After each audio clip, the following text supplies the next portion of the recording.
pessoal, tudo bem?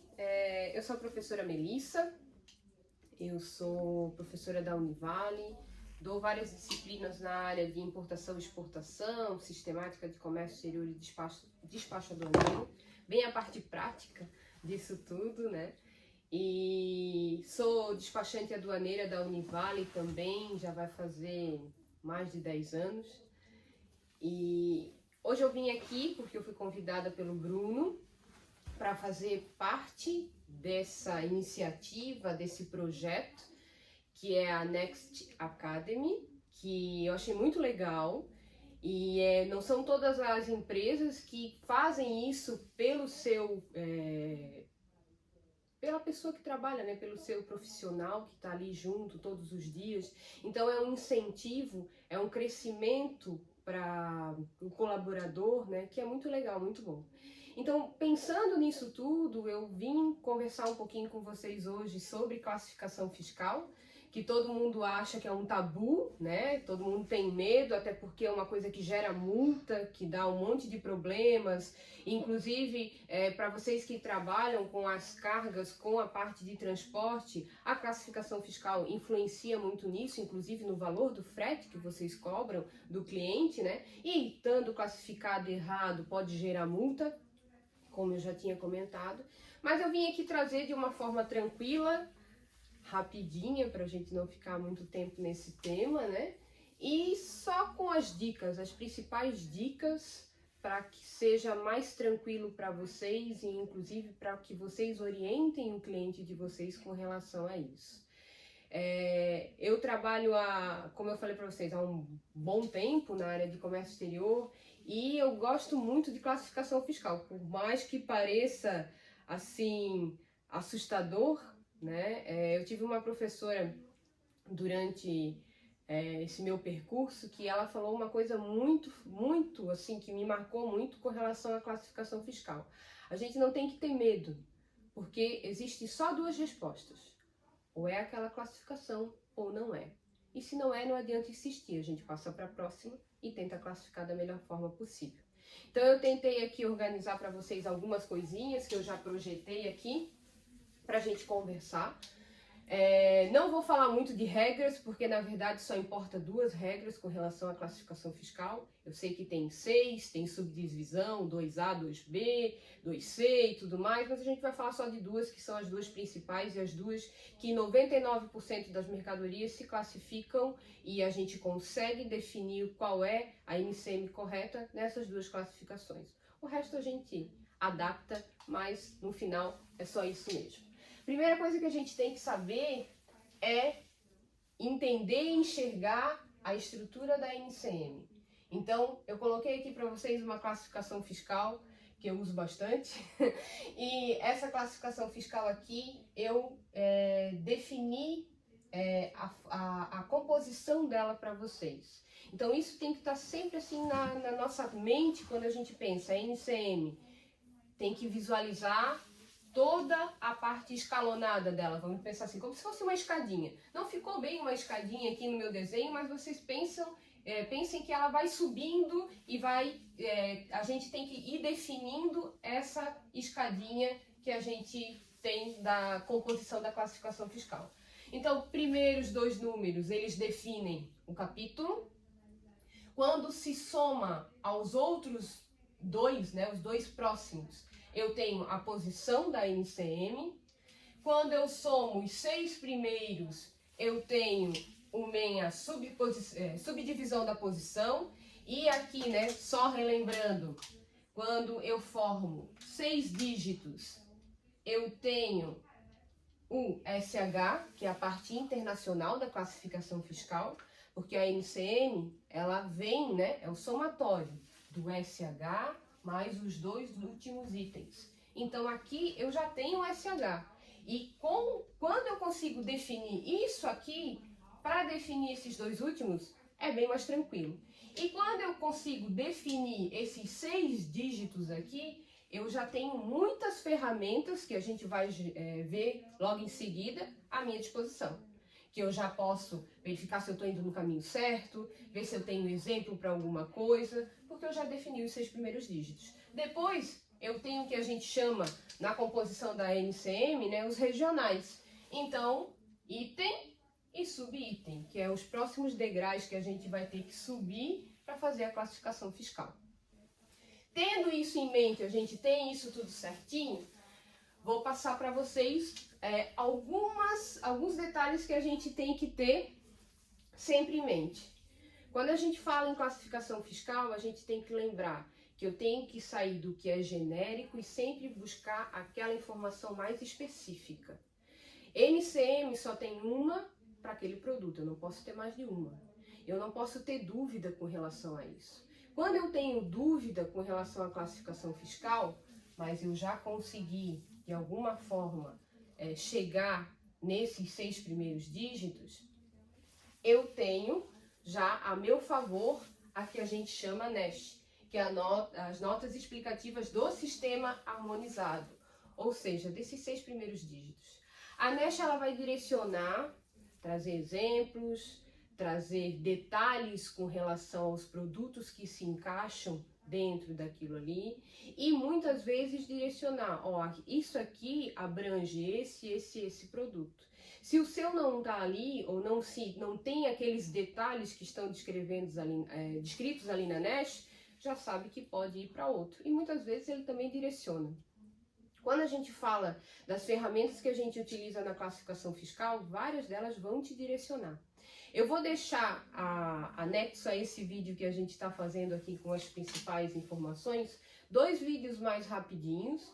Um mostrando para vocês essa escadinha que a gente tem que subir com algumas ferramentas que a gente tem, ferramentas gratuitas do governo, que eu já trabalho há algum tempo com classificação fiscal e tem cada vez mais ajudado. Tem uma que é bem tranquila assim para a gente conseguir visualizar e fazer a leitura só do que realmente é importante.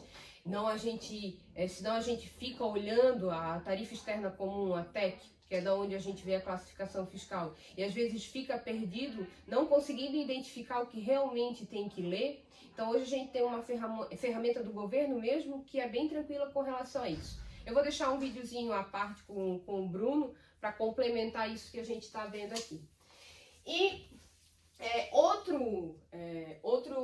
outra ferramenta que a gente tem a nosso favor também, né, são os pareceres da OMA. Então eu consigo saber se alguém já pediu, porque, como eu falei para vocês, né, a gente só pode ter uma classificação fiscal por produto. Se chegar lá no final, né, eu verifiquei o meu produto, eu consegui todas as características dele, todas as informações que eu preciso referente a eles para poder classificar, e eu fiquei com dúvida ainda, não sei se encaixa numa ou noutra, eu tenho 2, eu tenho 3. Eu tenho a opção de pedir para a Receita Federal fazer a verificação e confirmar a minha classificação fiscal. Que isso gera um parecer. E o que acontece? Só que todo mundo que já fez esse pedido de classificação fiscal, eu tenho à disposição os pareceres da OMA. Então, todo mundo que já fez, tanto da OMA quanto da própria classificação fiscal, da própria NCM, que é a coletânea de classificações fiscais do Brasil. Então, eu tenho a meu favor isso aqui. Eu posso ver lá se o meu produto é parecido ou alguém já importou aquele meu produto específico e qual foi a classificação que foi passada para eles.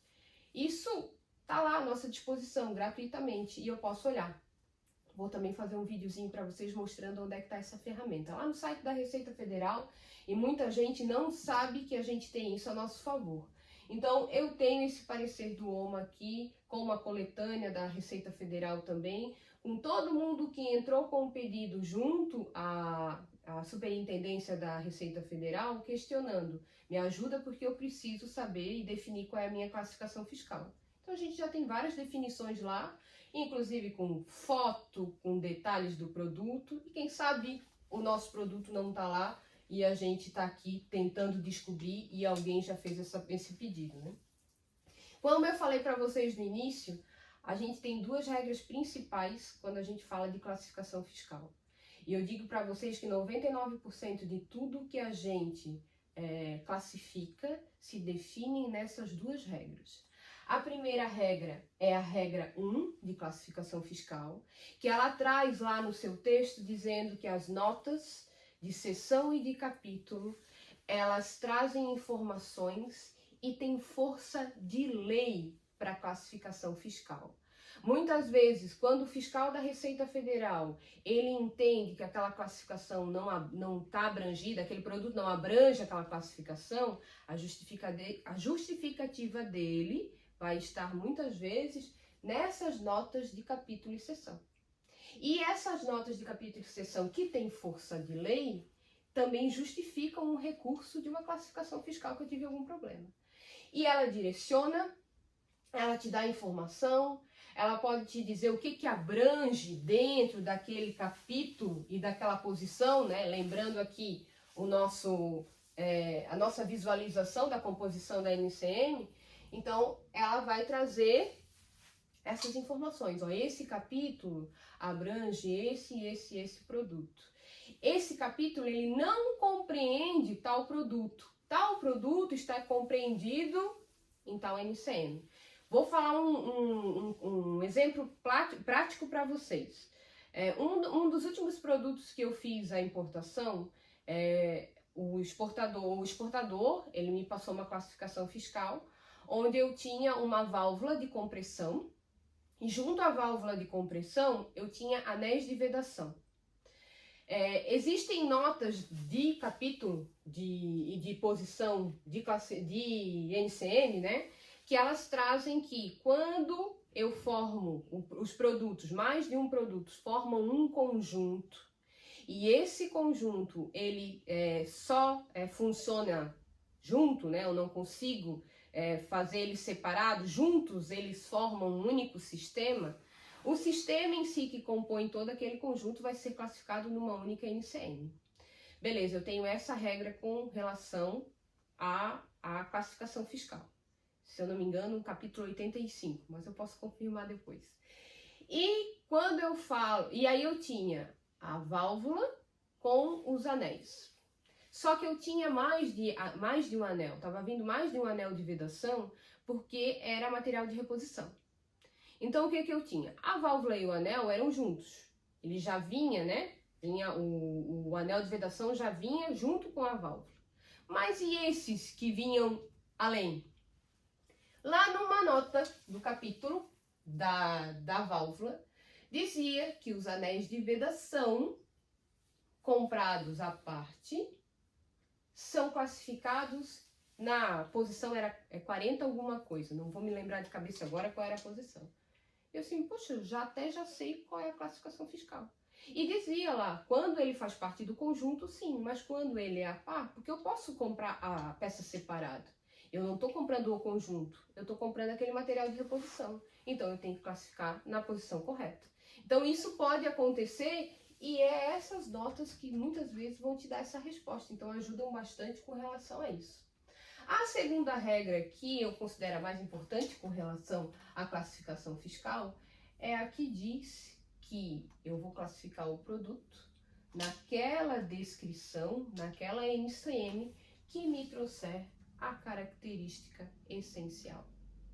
Então, eu tenho que descobrir qual é a característica essencial do meu produto. Aí eu fiz uma colinha, para não me perder, né? De perguntas que eu vou ter que responder para saber qual é a característica essencial do meu produto e também perguntas que eu tenho que responder para definir a minha classificação fiscal. Eu tenho que ter essas informações em mãos para poder começar a fazer a classificação fiscal do meu produto. Então, eu tenho lá quais são as perguntas que eu vou fazer para poder classificar. O que é o meu produto? Qual é a matéria que constitui ele? Por exemplo, né? Se eu for trazer, ele é um tecido. Ele é um tecido de algodão. De algodão, eu acho que é algodão só. Muito bem, mas qual é a composição, a formulação? Ele é 100% algodão, ele é 90% algodão, 10% poliéster, então eu já tenho a composição dele. Qual é a função dele? No que ele vai ser utilizado? E muitas vezes a gente acha que a função e a utilização não definem a classificação fiscal, mas dependendo do produto, isso vai definir. Vai ser essa utilização que vai definir o produto. Como que ele se apresenta? Ah, ele se apresenta a granel, se apresenta em pares, se apresenta em estojo. Isso eu preciso saber de que forma que ele se apresenta. Qual é o processo de obtenção dele? Dependendo da classificação fiscal de alguns produtos, eu também preciso saber. Ah, foi por compressão. Ah, foi por vaporização. Então, eu tenho que saber qual foi a forma da obtenção dele. Há apenas uma opção de classificação fiscal, depois que eu consegui levantar todas essas informações e visualizei lá na minha classificação fiscal, vi através do estudo do capítulo e desmembrando posição, item, subitem, eu consegui fazer essa classificação fiscal?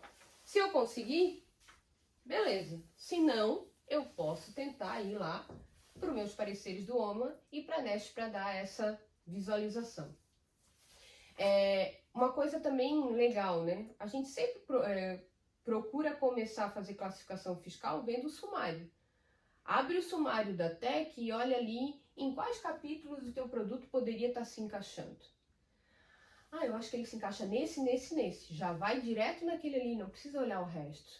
E aí do capítulo, tu já define qual é a posição que dentro do capítulo ele poderia se encaixar. Eu vou ter que ler todas? Não, tu vai ler aquela que tu acredita. E assim por diante, tu vai desmembrando a classificação fiscal. Um último detalhe com relação à NCM. Quando a gente lê o que está escrito numa classificação fiscal e no meio da nossa leitura aparece um ponto e vírgula, esse ponto e vírgula está considerando naquela mesma classificação um produto diferente. Ele não está trazendo uma especificação ou considerando o mesmo produto. E sim, ele está dizendo, ó, essa NCM também abrange esse produto. Por exemplo, um exemplo fácil para visualizar. Se a gente fosse classificar salmão, quando eu leio a classificação de salmão, eu vou ter salmão in natura, ponto e vírgula, salmão defumado, ponto e vírgula, salmão em salmoura, ponto e vírgula. São 3 tipos de produtos diferentes e os 3 se classificam na mesma NCM. E o ponto e vírgula é o que vai estar mudando com relação a isso. O cameraman aqui tá chacoalhando e não tá difícil, né? Daí fica difícil. Falha de gravação. Fica difícil de a gente ficar gravando, né? E é isso, eu vou deixar para vocês mais 2 vídeos que vão completar, tá? Um vídeo que vai trazer para vocês um pouquinho dessa ferramenta, que vai mostrar esse passo a passo, onde é que vocês conseguem visualizar, como é que funciona, onde é que está ali na ferramenta as notas de capítulo e seção que são importantes de trazer essa leitura. E vou deixar com vocês também um outro videozinho trazendo um pouquinho onde está a NEST, onde estão os pareceres da OMA, que vai dar esse direcionamento. Mas fiquem tranquilos, classificação fiscal não é um bicho de 7 cabeças, né? A gente tem que conhecer o produto. E eu digo para vocês, porque assim, eu sou professora, eu digo que eu conheço de comércio exterior, né? E muitas vezes não conheço do produto. Mas o cliente é a melhor pessoa, a pessoa que mais sabe com relação ao produto que ele vende, que ele exporta ou que ele tem interesse em comprar, né? O exportador, ele pode trazer uma classificação fiscal, mas não é responsabilidade dele perante a Receita Federal de passar a classificação fiscal correta. É a responsabilidade do importador. Quem importa, eu digo, melhor ainda, né? É a responsabilidade do brasileiro. Se é o brasileiro que está exportando, é ele que é responsável pela classificação fiscal. Se é o brasileiro que está importando, da mesma forma, é ele que é responsável. Então, a Receita Federal vai sempre cobrar do brasileiro essa resposta. Não quero saber que classificação fiscal que o estrangeiro colocou no documento. Eu quero saber o brasileiro que está me passando as informações. Qual é a classificação fiscal correta e por que essa classificação, se ele considerar errada. Certo? Espero que eu tenha ajudado de uma forma rápida, né? Dado algumas dicas com relação à classificação fiscal, mas eu vou deixar alguns vídeos complementares com relação a isso, mostrando as ferramentas em si, que eu tenho certeza que vai ajudar vocês. E precisando qualquer coisa, o Bruno tem o meu contato e eu posso ajudar vocês, né? Obrigada e parabéns mais uma vez, né, Bruno? Bruno e o Evandro, parabéns.